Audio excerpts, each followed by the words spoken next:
어느 교수님이 신학교에서 이제 강의를 하시다가 예수님이 하나님이신 증거를 여러분 한번 대보십시오 이렇게 질문했어요. 신학생들이 아무도 대답도 못하고 이 얘기했다 저 얘기했다가 횡설수설하고 대답을 못하더래요. 신학교에서. 여러분, 예수님이 하나님이신 증거가 무엇입니까? 여러분 뭐라고 대답하시겠어요? 참 이게 좀 막연하지요. 예수님이 하나님이신 증거가 뭡니까? 이랬을 때 예수님이 죽은 자 가운데 부활하신 것이 하나님이란 증거예요. 도마가 의심 많았잖아요. 그런데 부활하신 예수님을 딱 보자마자 바로 무릎을 꿇고 나의 주, 나의 하나님이시여 이렇게 고백했어요. 그 고백이 도마 입에서 나올 사람이 아니에요. 얼마나 의심 많고 이 사람이 철저한 사람인데요. 네?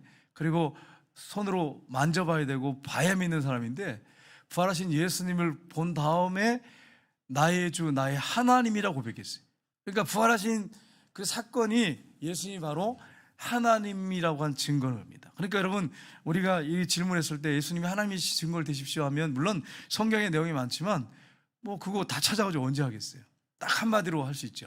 예수님이 부활하신 증거가 예수님이 하나님이시란 증거입니다. 이렇게 얘기하면 되는 것이죠.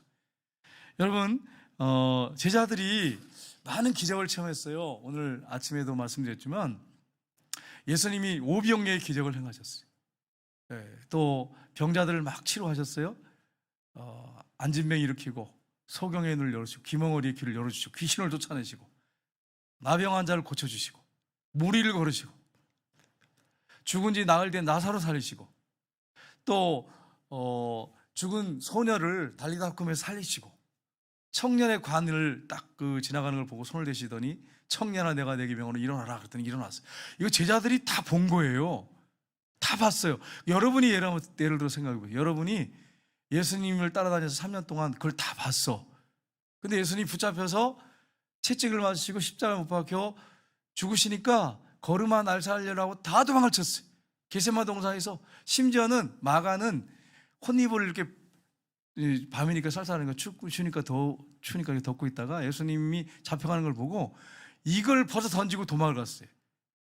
여러분 제자들이 그런 걸 다 보고도 그렇게 다 도망갔어요. 한 명도 빼놓지 않고 한 명도 남아있는 제자가 없었어. 그러면 여러분 이게 뭐예요? 여러분은 그 자리에 있으면 도망 안 가시겠죠? 이렇게 질문하면 아니 목사님 또 알면서 왜 그런 질문을 또 하십니까? 시험에 들게 이렇게 뭐 하면 할 말이 없는데 여러분 생각해 보세요. 여러분 같으면 도망 가시겠어요? 이게 도망 안 가야 되는데 도망갈 수밖에 없는 연약함이 있단 말이에요. 여러분 그게 그래요. 이게 기적을 막 보고 뭐 은사가 우리에게 나타나고 그렇다고 해서 거기에 올인하면 안 된단 말이에요. 이방 종교도 기적이 일어나잖아요. 더 많이 일어나는 종교도 있어요. 요 남녀랭교 같은 경우에는 병 많이 고쳐요. 거기 가면. 그러니까 여러분 기적을 보고 예수님 믿는 게 아니란 말이에요. 우리는. 네? 기적이 사단도 얼마든지 기적을 행한단 말이에요. 기적이 여러분 성경에 보세요. 기적 많이 행했잖아요. 사단도 하나님의 권위 아래서 기적을 행했어요. 그래가지고 하늘에서 불 내려가지고 재산을 다 태우고 바람을 불게 해가지고 욥의 10자녀 하나님이 허락하셨단 말이에요. 시험하라고 했으니까 10자녀를 죽이기도 했어요. 네? 엄청난 일도 했단 말이에요. 엄청난 기적을 행했단 말이에요. 성경에 보면 기적들 많이 행했단 말이에요. 거짓 영으로 해서 거짓 선지자 300명에게 들어가서 거짓 예언하게 하고 대단한 능력 아니에요? 사단도 굉장한 능력이 있단 말이에요. 능력도 있고 절에도 가도 방언해요. 여러분 절에 방언하는 거 모르셨죠? 절에 어느 서울의 어떤 절에는 방언을 해요. 예수님을 모신 건지. 사단의 방언도 있단 말이에요. 사단 방언도 있어요. 예언하는 데도 있다. 예언하는 데도 있어요. 그런 거 가지고 여러분 그거 가지고 기둥인 것처럼 붙잡고 올인하면 안 되고 예수님이 부활하셨는데 그분이 나의 주인이 되셨지 않습니까? 부활하셔서 그분을 붙잡고 우리가 신앙생활을 해야지. 나머지 것들 은사들은 성령님이 우리에게 필요해서 주시는 옵션이란 말이에요. 필요해서 사용하라고 하신 거지 그걸 붙잡고 메인인 것처럼 붙잡고 거기다 목을 매지 말아야 돼요. 그렇게 되면 신앙이 잘못된 길을 걸어갈 수밖에 없어요. 예수님이 부활하셔서 그분이 주인이 되셨어요. 그분 붙잡고 신앙생활을 해야 돼요. 그분이 나의 전부가 돼야 돼요. 전부가. 여러분 한 주간 동안 살 때 여러분에게 가장 소중한 게 뭐였습니까? 한 주간 동안 살 때 여러분이 가장 의지한 대상이 무엇입니까? 늘 마음에 두고 있었던 게 무엇입니까? 그 예수님이 돼야 되잖아요. 그게 당연한 거 아니겠어요? 어떤 목사님이 이런 얘기를 하시더라고요. 자기가 교회 목사 되기 전에 와가지고 주님을, 그분이 영적 신랑이니까 그분만을 사랑해야 된다고 하니까 시험이 들었대요. 왜 시험 들었냐, 이분이 자기가 연애할 때 그 죽도록 쫓아다녔거든요, 자기 아내 될 그분을. 그런데 앉으면 늘 생각하고, 막 서도 생각하고, 잘 때 생각하고, 막 화장실에 생각하고 그랬는데, 주님을 딱 믿었다고 하는데 교회 왔는데 그렇게 생각이 안 나요. 예수님 신랑이라고 그러는데, 그렇게 사랑하라고 그랬는데.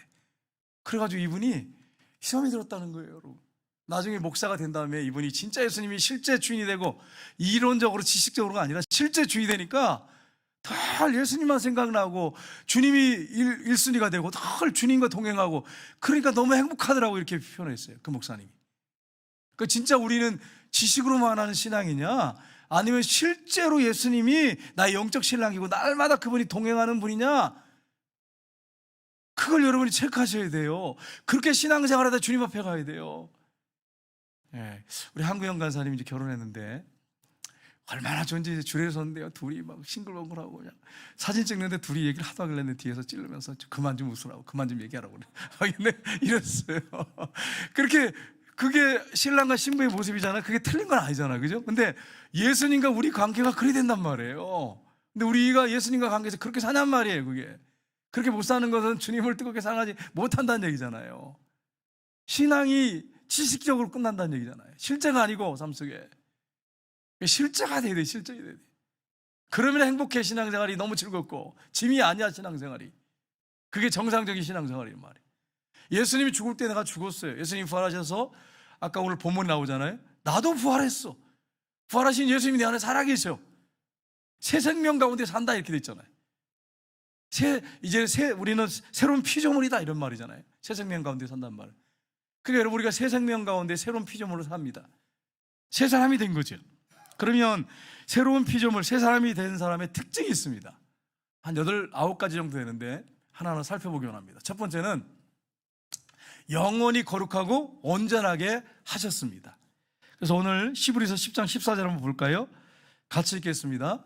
그가 거룩하게 된 자들을 한 번의 제사로 영원히 온전하게 하셨느니라. 아멘. 십자가에 못 박혀 죽으신 것을 제사로 표현했어요. 구약의 대제사장이 7월 10일 날 대속죄일에 백성들의 죄를 다 이제 그 짐승에게 다 고백하고 이제 큰 틀로 고백했겠죠. 십계명 가지고 제가 했을 것 같아요. 십계명 하고 그걸 잡았어. 피를 잡아서 번제단 밑에다 쏟고 그 양으로 번제 올려드립니다. 그게 십자가를 상징하거든요. 그리고 그 피를 받고 들어가서 속죄소 안에, 지성소 있죠, 그 안에 들어가면 이 법궤가 있잖아요. 그 뚜껑, 그 속죄소에 피를 뿌리고 하나님 앞에 속죄 죄를 고백하고 회개할 때 용서받았단 말이에요. 1년에 한 번씩. 그리고 백성들이 개인적으로 짓는 죄는 날마다 짐승을 끌어와서 짐승 잡아 죽이고 피를 번제단에 바쳤어요. 이게 십자가예요. 근데 예수님이 단번에 끝내셨어. 그리고 영원히 우리를 거룩하고 온전하게 만드셨어요. 한 번의 제사로. 그런데 우리의 삶을 보면 그렇지 않잖아요. 여러분, 한 주간 동안 여러분의 삶은 어떻게 살았습니까? 교인들 집들마다 다 CCTV를 설치하고 제가 컴퓨터로 이렇게 쫙 보면 얼마나 경건해질까, 전부 다. 집집마다 전부 경건해지지 않겠어요? 부부싸움 하겠어요? 이러면 생각해봐요. CCTV 다 설치하고 다 듣는 것까지 설치해놨어요. 그래서 어느 집 딱 클릭하면 탁 나와. 그래가지고 우리 김경원 집사님 집 탁 했더니 두 분이 이제 탁 나오고 그래서 이렇게 손을 예. 그럼 생각해봐. 그렇게 한다고 했을 때 여러분 어떻게 사시겠어요? 얼마나 경건하겠어요? 여러분도 또 저를 딱 클릭했는데 우리 집이 다 보인다 이렇게 하면 제가 얼마나 경건한 목사가 되겠어요? 한번 생각해봐요. 예? 그러니까 여러분 거룩하게 하셨어. 근데 삶을 보면 그렇지 못한단 말이에요. 그럴 때가 많단 말이에요. 이미 거룩하게 하셨어. 그 단번에 제사로 온전하게 하셨어.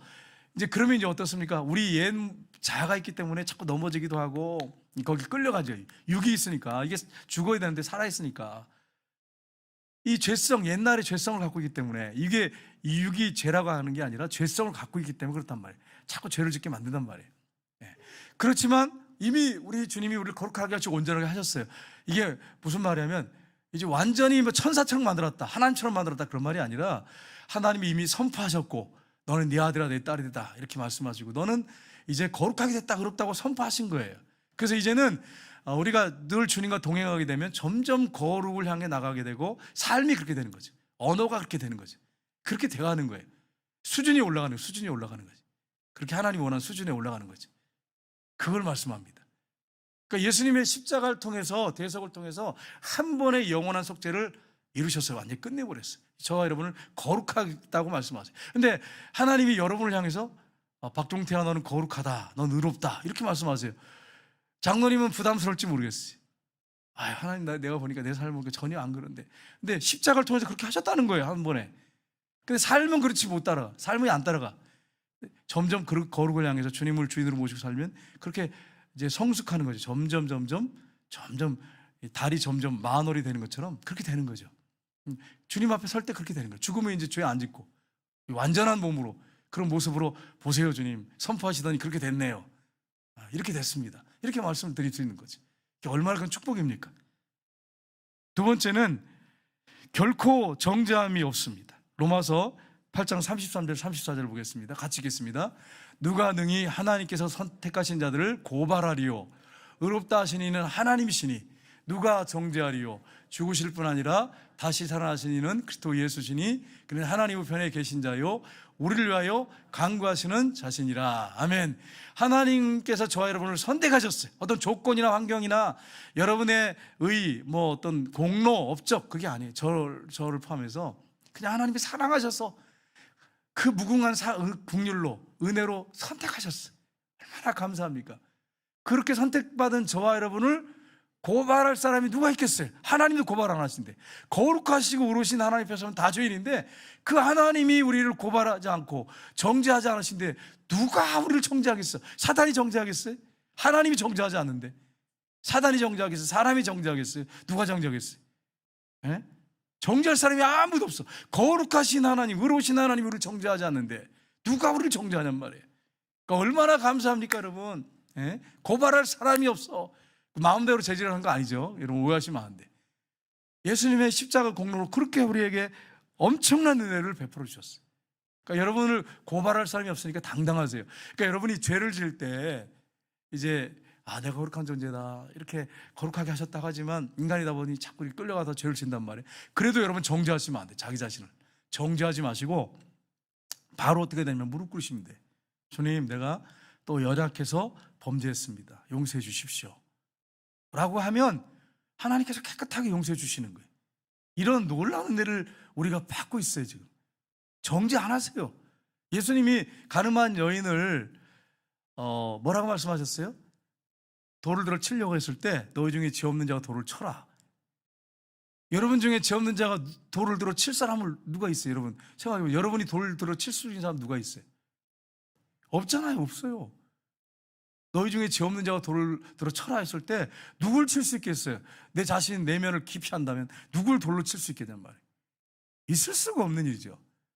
제가 여러분 중에 누구를 돌로 칠 수 있겠어요? 여러분이 누가 여러분 정신이 좀 이렇게 약간 이렇게 맛이 여름에 가서 그래가지고 뭐 어떻게 돌 들어갖고 던질 수 있을지 모르겠지만 여러분이 제가 죄를 졌다고 누가 저한테 돌을 던질 수 있냔 말이에요. 하나님 앞에서. 하나님도 정죄하지 않는데. 그러니까 여러분과 제가 이런 엄청난 축복을 받았어요. 예수님이 너 중에 죄 없는 자가 돌을 쳐라 했더니 그때 그 바리새인들 율법주의자들 얼마나 강력했습니까? 양심의 가책을 놓고 다 어린아이부터 어른까지 돌을 다 랍비들도 다 돌을 놓고 갔어요. 예수님이 널 돌로 치는 자가 있느냐? 없나이다. 나도 너를 정죄하지 않으니 가서 다시는 이게 중요해. 다시는 죄를 범하지 마라. 똑같은 죄를 범하지 마라. 끌려 들어오지 마라. 이렇게 말씀한 거죠. 그러면 여러분 이 여인이 나가서 또 죄를 졌어요. 정말 내가 잘못했습니다. 인간이 연약해 일부러 막 할 수도 있겠지만 연약해서 끌려갈 수 있거든요. 그래서 죄를 질 수 있거든요. 주님 내가 또 죄를 졌습니다. 용서해 주십시오 라고 무릎 꿇었을 때 다시는 안 하겠습니다 라고 했을 때 주님이 너 한 번 봐줬는데 또 그랬냐? 이제는 안 된다. 돌로 쳐 죽여라. 이렇게 하시겠어요? 여러분 우리가 그렇다고 해서 뭐 간음죄를 짓고 막 죄를 지라는 얘기가 아니잖아요. 인간의 연약에 있어서 연약함 때문에 그렇게 죄를 질 수 있단 말이에요. 근데 정죄하지 않으신단 말이에요. 그러니까 무릎 꿇고 빨리 돌이켜서 하나님 바로 서야 돼. 바로 서서 신앙생활을 해야 되는 것입니다. 정죄하지 않습니다. 누가 우리를 정죄하겠어요? 하나님이 우리를 정죄하지 않으신데. 세 번째는 죄를 짓지 못합니다. 요한일서 3장 9절을 볼까요? 같이 읽겠습니다. 하나님께로부터 난 자마다 죄를 짓지 아니하나니 이는 하나님의 씨가 그의 속에 거하시며 또 그도 범죄하지 못하는 것은 하나님께로부터 났습니다. 아멘. 우리 안에 뭐가 있다고요? 거룩한 씨가, 보혈의 피로 우리의 죄를 씻었을 뿐 아니라 성령이 우리 안에 들어와서 하세요. 또 말씀을 우리가 확실히 믿는 믿음이 우리 안에 있어요. 거듭나게 하셨어요. 하나님의 생명, 새 생명의 씨가 우리 안에 있어요. 그래서 죄를 범하지 못하는 것은 하나님께로부터 났습니다. 죄를 짓지 아니하나니 그랬어요. 여기서 오해하시면 안 돼. 이 말씀을 괜히 잘못 해석해가지고 예수 믿는 사람은 100% 죄를 안 짓는다, 그런 말씀이 아니에요. 원어상에 보면 동사인데 죄를 짓지 아니하니 이게 현재 능동형으로 되어 있습니다. 무슨 말이냐면 죄 짓는 상태에서 계속 죄책감도 느끼지 못하고 머물러서 계속 살아가는 그런 삶을 사는 게 아니다, 그 말이에요. 그렇게 살 수가 없다, 있을 수가 없다. 죄를 짓지 않는다는 말은 그 말이에요. 그러니까 여러분, 우리가 사람이다 보니까 죄를 질 수 있단 말이에요. 근데 죄를 짓고도 양심의 가책이 없어. 그러고서 뭐 계속 죄를 짓고 그러면서도 계속 그냥 살아. 가책도 없고 회개도 없어. 그렇게 될 수가 없다는 거예요. 그거 불가능하다는 거예요. 예수님을 구주로 영접한 사람은 그게 있을 수가 없다는 거예요. 예를 들어서 여러분 생각해 보세요. 여러분이 어떤 사람을 미워했어요? 죽이고 싶도록 미워요. 사람이니까 잠깐 그럴 수 있죠. 근데 계속 그걸 품고 있다면 여러분의 양심이 문제가 있는 거예요. 신앙이 타락해 있는 거예요. 지금 굉장히 심각하게 타락해 있는 거예요. 성령이 내 안에 계시는데, 그분이 지적하시는데 어떻게 그렇게 할 수 있겠냔 말이에요. 무릎 꿇어야죠. 나 같은 죄인을 용서해 주시고 수없이 죄를 짓는데도 정죄하지 않고 용서해 주시는데 내가 어떻게 그 하나님 앞에서 계속 그 죄를 지면서 머물러 그 자리에 있을 수 있냔 말이에요. 죄를 짓지 아니하나니, 그 말이 그 말씀이에요. 순간적으로 우리가 잘못 생각할 수 있어요. 잠깐 또 나쁜 생각이 들어오기도 하잖아요.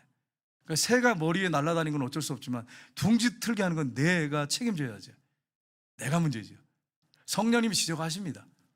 그러니까 순간적으로 우리가 감정이 뭐 폭발할 수 있고 화를 낼 수도 있어요. 그러나 거기 계속 머물러 있을 수는 없는 거죠. 죄를 계속 짓고 있을 수는 없는 거죠. 그것을 말씀합니다. 그러나 하나님의 씨가 있는 사람이 그렇게 될 수가 없는 거죠. 있을 수가 없는 거예요. 그러니까 죄를 짓지 아니한다, 이렇게 말씀했어요. 예전에는 어땠습니까? 예수 믿기 전에는 아니에요. 죄를 져도 성령이 계시지 않으니까 몰라. 그리고 죄를 짓고도 또 어떤 사람은 자랑을 해. 또 어떤 사람은 떳떳하게 자랑하는 사람도 있어요. 그게 왜 그렇습니까? 거룩한 씨가 없기 때문에. 그 속에 죄 짓는 게 더 빨라. 죄 짓고도 무감각한 상태로 계속 살아. 여러분, 몸이 이 무감각해지면 이제 바늘을 찔러도 안 아프잖아요. 그 양심이 하인 맞은 거지. 근데 예수님을 구주로 모신 사람은 그게 그렇게 될 수가 없어요. 얼마나 예민한데, 성령께서 알려주시는데.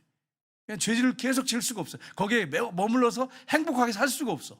그걸 말씀하는 거예요. 그래서 여러분, 요한일서 5장 18절에 보면 또 말씀하고 계세요. 같이 읽겠습니다. 하나님께로부터 난 자는 다 범죄하지 아니하는 줄을 우리가 아노라. 하나님께로부터 나신 자가 그를 지키심에 악한 자가 그를 만지지도 못하느니라. 죄에 계속 머물러 있을 수도 없고, 뿐만 아니라 하나님께로부터 나신 자가 그를 지키심에, 누굽니까? 예수님이, 부활하신 예수님이 오늘도 우리를 지키시기 때문에 악한 자가 그를 만지지도 못하느니라, 이렇게 말씀해요. 할렐루야. 꼭 이걸 믿으셔야 돼. 예전에 이 대구의 동부교회 목사님 김덕신 목사님, 나 그러면 존경스러워요. 밤마다 철야하고 기도 많이 하시는 분이죠. 그분이 한번 그런 간증을 하셨어요. 산에서 이렇게 기도를 하는데 밤을 새면서 기도하시죠. 하는데 시커먼 물체들이 막, 사탄이 막 얼마나 몰려오는지. 근데 몰려오긴 하는데 두려운데 손도 못 대더라는 거예요. 왜 못 대죠? 왜 손을 못 댑니까, 우리에게?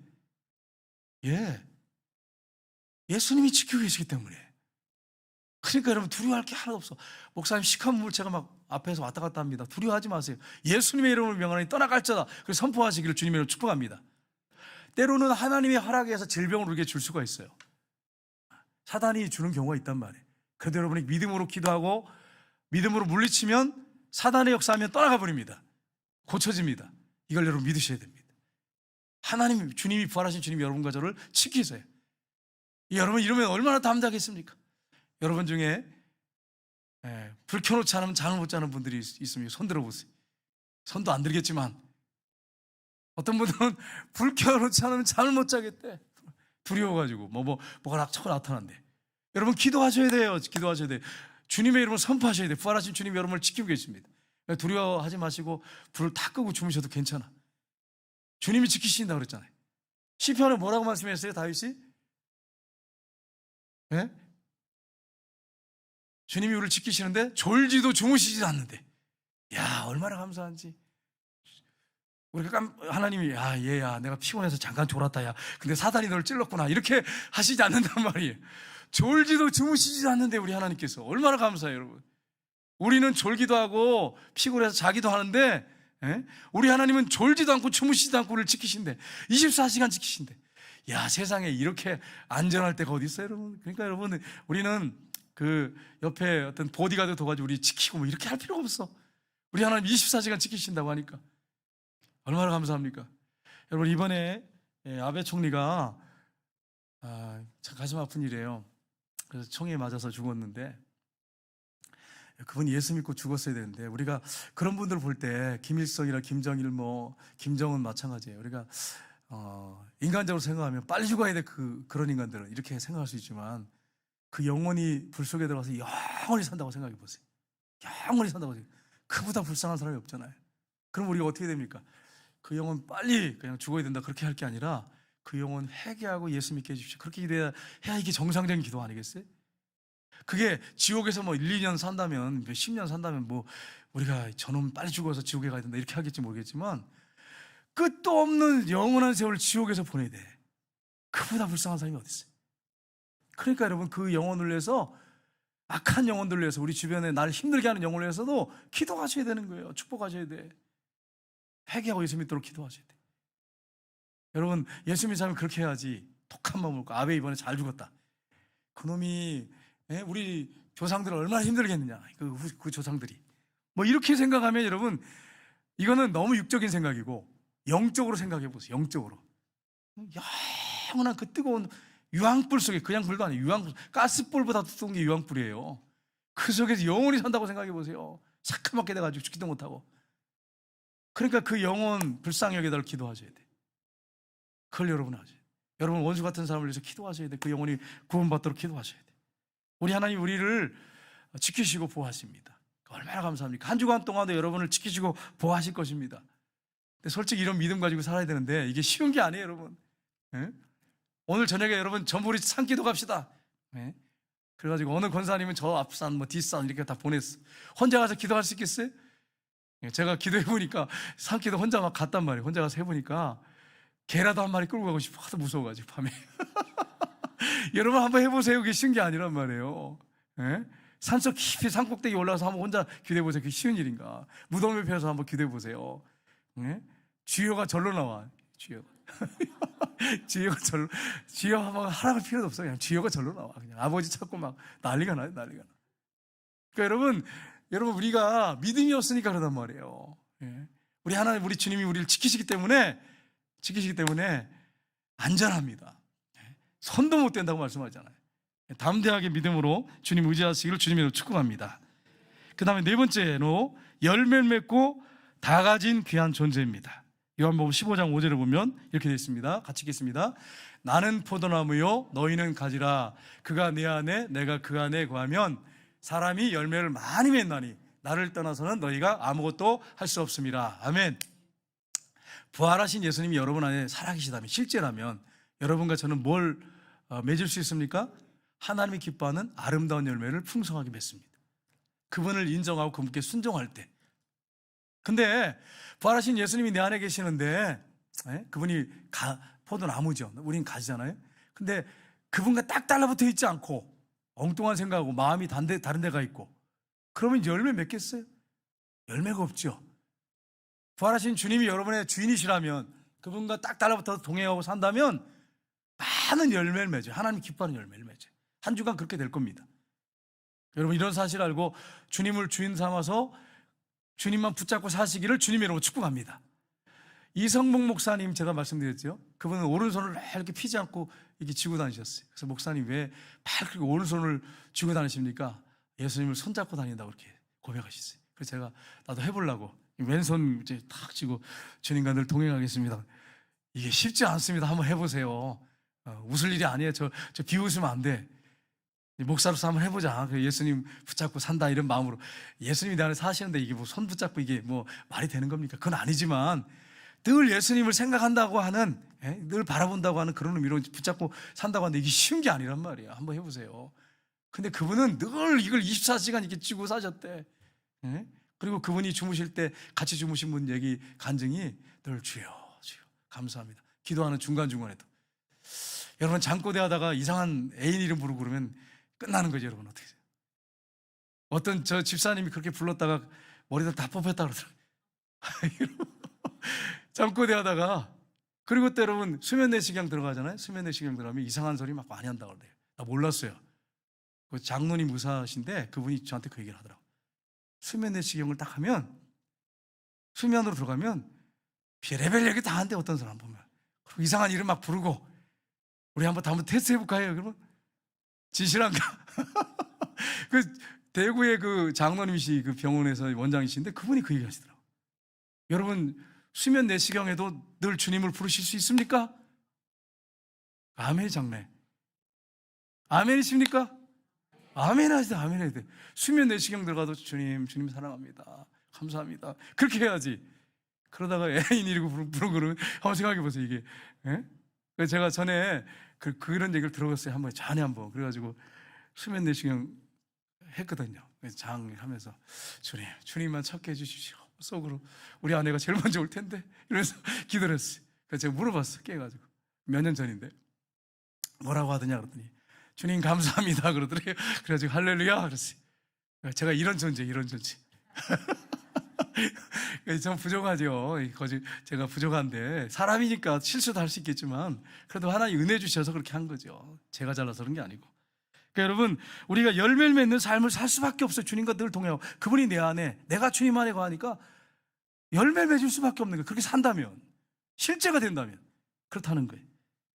고린도후서 6장 9절 10절 한번 볼까요? 같이 읽겠습니다.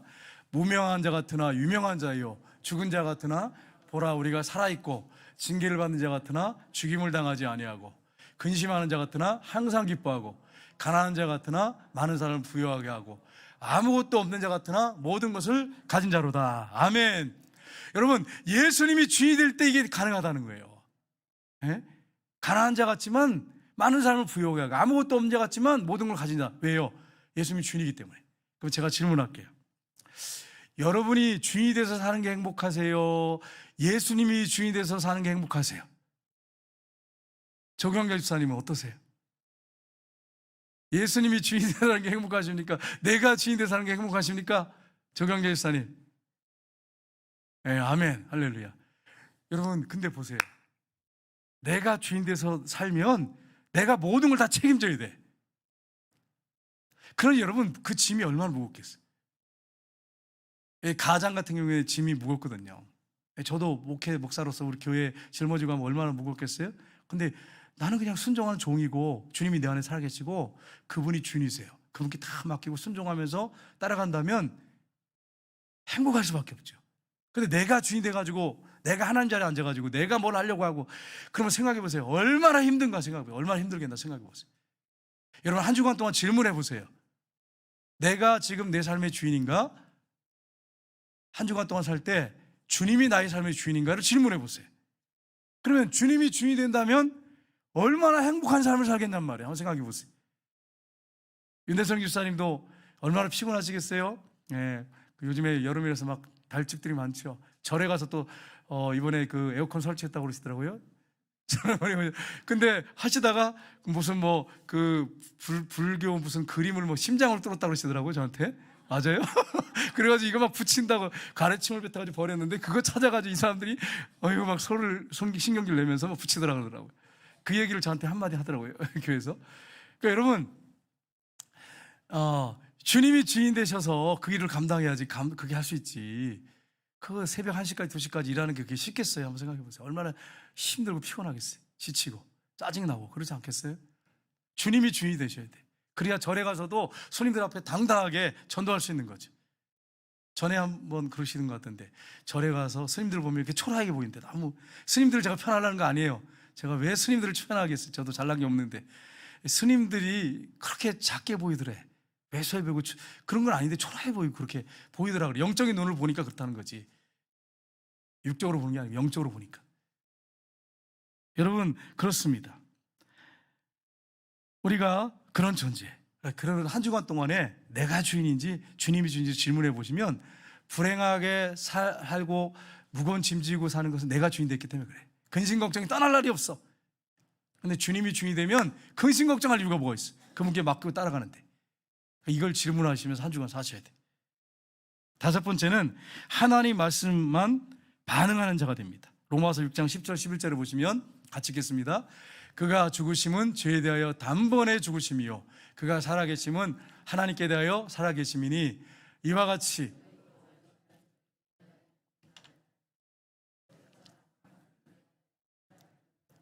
아멘. 우리는 이미 죽었어요. 십자가 죽을 때 죄에 대해서 이미 죽은 자예요. 죄에 대해서. 그리스도 예수 안에서 하나님에 대해 살아있는 자예요. 그래서 이제는 하나님께만 우리가 영광 돌리고 하나님만 바라보고 그분이 말씀하시면 순종해. 그분의 말씀 앞에 우리가 반응하고, 그게 그리스도의 삶이에요. 세상에 어떤 사람이 한 말에 영향받아서 거기에 막 흔들리고, 거짓 뉴스도 많잖아요. 거기에 막 흔들리고, 또 뭐 세상적인 거 어떤 사람이 말한 거 그것 때문에 흔들리고, 그게 아니에요. 우리는 하나님 말씀에만 반응하는 자가 되는 것입니다. 그걸 오늘 본문에 말씀을 하고 있습니다. 그 다음에 여섯 번째는 자기를 위하여 살지 않고 주를 위하여 사는 자가 되었습니다. 우리 로마서 14장 7절에서 9절 보겠습니다. 우리 중에 누구든지 자기를 위하여 사는 자가 없고 자기를 위하여 죽는 자도 없도다. 우리가 살아도 주를 위하여 살고 죽어도 주를 위하여 죽나니 그러므로 사나 죽으나 우리가 주의 것이로다. 이를 위하여 그리스도께서 죽었다가 다시 살아나셨으니 죽은 자와 산 자의 주가 되려 하심이라. 아멘. 여러분, 누굴 위해 사십니까? 여러분, 누굴 위해 죽어야 됩니까? 예수님을 위해서예요. 한 주간 살 때 여러분의 삶이 주님을 위해 살아야 돼. 순교의 현장에서도 주님을 위해 죽어야 돼. 그런 일이 있다면 살아도 주를 위해 살고 죽어도 주를 위해 죽어야 돼. 그러니까 우리의 삶은 주님과 연합이 딱 되어 있기 때문에 늘 여러분이 이 생각을 하고 사셔야 돼. 나는 살아도 주를 위해 살고 죽어도 주를 위해 죽는다. 살아도 주의 영광을 위해서, 죽어도 주의 영광을 위해서. 그게 그리스도인의 삶이에요. 여러분, 여러분 빨리 천국 가고 싶죠? 네, 그렇게 대답하신 분 계실 거예요. 힘들어서. 네. 근데 여러분 보세요. 살아있는 것, 지금 내가 힘들고 어려운 삶이지만 누굴 위해 살아야 돼요? 힘들지만 주를 위해 살아야 돼요. 십자가가 무거울 수 있어요. 그래서 주를 위해 살고, 주님 때문에 기뻐하고, 주님 때문에 힘들고 어렵지만 그 십자가를 지고 좁은 길을 가면 그 상급이 얼마나 크겠어요. 죽으면 하나님 앞에 가서 주님과 함께 영원히 사는 거지. 그렇게 사나 죽으나 우리는 다 주님의 거예요. 내 게 아니에요. 내 삶이 내 게 아니야. 주님의 거예요. 여러분의 이름표는 예수라고, 예수코드라고 하는 이름표가 붙어 있어요. 주인이 예수를 뜻입니다. 이게 붙어 있는 거예요. 그러니까 여러분, 이 사실을 여러분 기억하고 우리가 믿음으로 살아야 됩니다. 고린도서에 보면 이렇게 말씀하고 있습니다. 같이 읽겠습니다. 그가 모든 사람을 대신하여 죽으심은 살아있는 자들로 하여금 다시는 그들 자신을 위하여 살지 않고 오직 그들을 대신하여 죽었다가 다시 살아신 일 위하여 살게 하려 함이라. 아멘. 이제는 누굴 위해 산다고요? 우리를 위해 죽었다가, 예수님이시죠, 대신 죽으셨어요. 죄를 짊어지고 죽었다가 다시 살아나신 일을 위하여 살게 하려 함이라. 이렇게 말씀했어요. 여러분, 제가 질문할게요. 창세기부터 계시록까지 요약을 하면 뭐라고 여러분 요약하시겠어요? 뭐라고 요약하시겠어요? 창세기부터 계시록까지. 창세기부터 계시록까지 핵심이 뭐냐면, 요약이 뭐냐면, 오실 예수 그리스도. 구약은 그래. 예수님이 오신다. 메시아가 하나님의 아들 오신다. 이거죠. 예수님이 오셨다. 사복음서에, 마태마가 누가복음에, 그 다음에 공간복음, 이제 서신서에 들어가면, 공간복음 뒤에 서신서에 들어가면 어떻게 됩니까? 예수님이 부활 승천하신 다음에 다시 오신다, 이거예요. 자, 그러면 이걸 또 줄여가지고 줄여가지고 만약에 그냥 한 문장으로 딱 만든다면 성경의 핵심이 뭡니까? 예수 그리스도야. 예수 그리스도. 성경 신구약은 예수 그리스도예요. 한마디로 핵심이 예수 그리스도예요. 자, 그러면 예수 그리스도에 있어서 예수님이 이 땅에 오신 목적이 뭡니까? 십자가에 죽으시고 부활하시는 거예요. 부활이에요.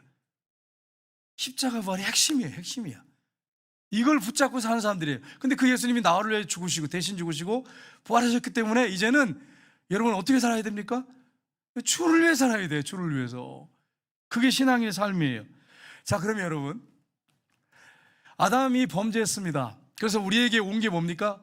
뭐가 왔습니까? 원죄가 왔잖아요. 죄가 왔잖아요. 그래서 죄 때문에 죄가 왔죠. 저주가 왔어. 죽음이 왔어요. 심판이 왔어요. 이것 때문에 우리는 비참하게 지옥 갈 사람들이에요. 근데 예수님이 십자가에 부활하셨어요. 부활하셨을 때 어떤 일이 벌어졌어요? 고린도전서 15장 17절에 보니까 죄사함이 없으면 너희가 여전히 죄 가운데 있을 것이다. 예수님이 부활하지 않으면 너희들이 여전히 죄 가운데 있을 것이다. 죄 문제 해결했어요. 두 번째, 저주받았잖아요. 저주받은 인생이잖아요. 근데 예수님이 부활하신 다음에 제자들한테 뭘 선포하셨어요? 영적인 축복을 선포하셨어요. 마태, 마가, 누가, 요한복음 맨 마지막 부활하신 다음에 제자들에게 하신 말씀을 보세요. 거기 보면 너희는 가서 모든 족속으로 제자를 삼아 아버지와 아들과 성령의 이름으로 세례를 줘라. 내가 분반 모든 걸 가르쳐 지키게 하라. 마가복음에는 너희는 가서 만민에게 복음을 선포해라. 그 다음에 여러분 누가복음에는 죄사함을 주는 그 회개가 예루살렘부터 해서 온 땅끝까지 전해진다. 이걸 말씀하고 있잖아요. 요한복음에도요. 내가 아버지께 나를 보낸 것처럼 나도 너를 보낸다. 이렇게 말씀하잖아요. 양을 먹여라. 이게 핵심이잖아요. 그 축복을 선포했잖아요. 저주가 물러갔어요. 예수님 부활한 다음에 우리에게 축복이 왔어요. 영적인 축복이 왔어요. 그 다음에 세 번째 뭡니까? 죽음이잖아요. 예수님이 죽어서 부활하시지 않았다면 우리도 못 부활해요. 우리도 끝나는 거예요. 우리 부활하겠어요? 예수님도 부활하지 못했는데 예수님이 부활하셨기 때문에 우리도 부활할 수 있는 거예요. 네 번째는요. 심판이죠. 부활하신 예수님이 내 안에 들어와 사세요. 주인이세요. 그러니까 우리가 심판받지 않는 거예요. 예수님 때문에. 그러니까 이 네 가지 문제를 예수님 부활을 통해서 다 해결해 버리셨어. 그러니까 여러분 이런 엄청난 축복을 받았기 때문에 여러분과 제가 살아도 주를 위해 살고 죽어도 주를 위해 죽는 거예요. 예? 얼마나 감사합니까?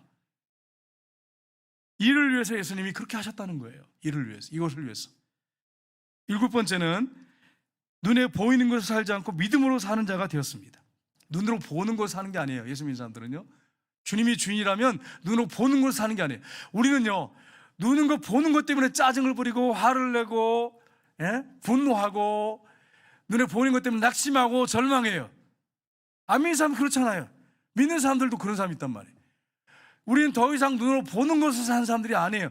눈으로 보지 않는 것으로 믿음으로 사는 사람들이에요. 이게 예수 믿는 사람의 삶이에요. 여러분 사도 바울 보세요. 사도 바울은요 최고의 학부를 나왔어요. 그런데 그 모든 걸 다 배설물로 여긴다 그랬어요. 해로 여긴다고 말씀했어요.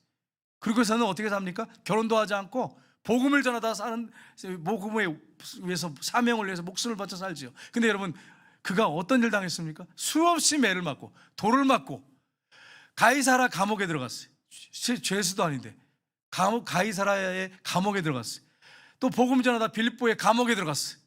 로마 감옥에 두 번이나 들어갔어요. 첫 번에 들어갔다 또 풀려났다가 또 들어가거든요. 감옥에서 살았어. 오랜 세월을.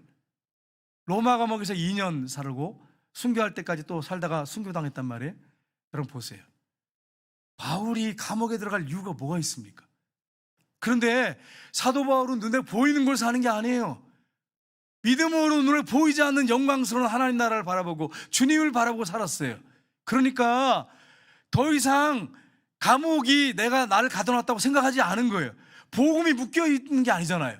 그러니까 감옥 안에서 바울과 실라와 함께 찬송을 부르고 기도하니까 옥문이 막 흔들리고 그 옥문이 열리는데 도망갈 수 있었어요. 충분히. 우리 같았으면 도망갔어요. 도망 안 갔어요. 간수가 자살하려고 그랬어요. 제수들이 도망간 줄 알고 바울이 도망간 줄 알고 자살하려고 그랬어요. 보니까 살아있어. 도망가지도 않았어. 그러니까 어떻게 합니까?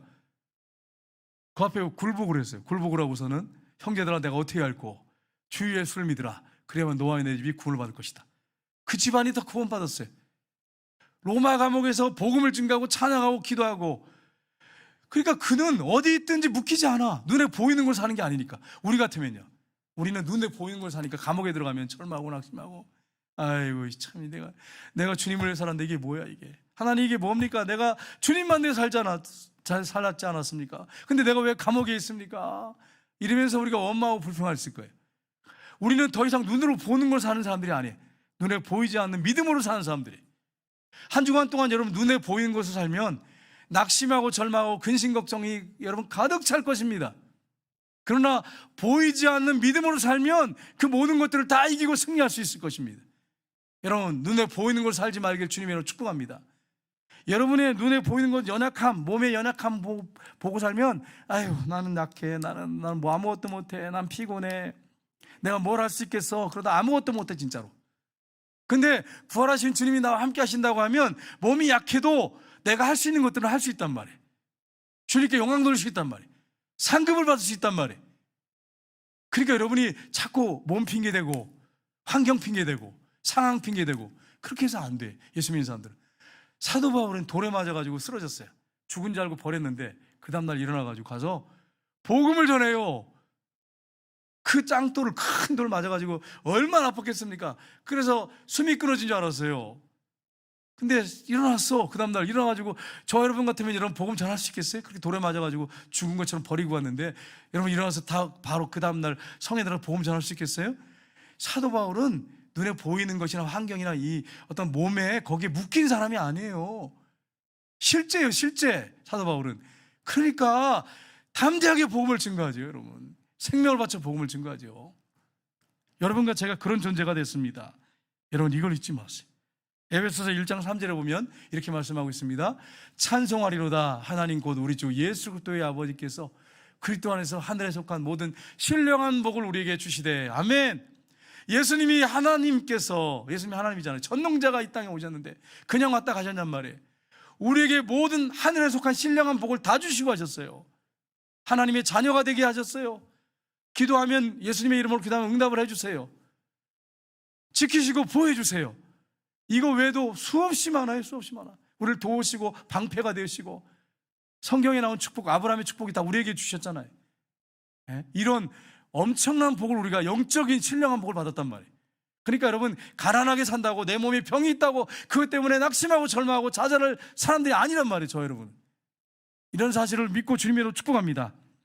허리도 아프고 다리도 아프고 그런데 목사님 그게 말이 됩니까? 거기에 묶이면 그것만 맨날 묵상하고 있으면 아무것도 못하죠. 그러지 말고 주님을 바라보세요. 부활하신 주님을.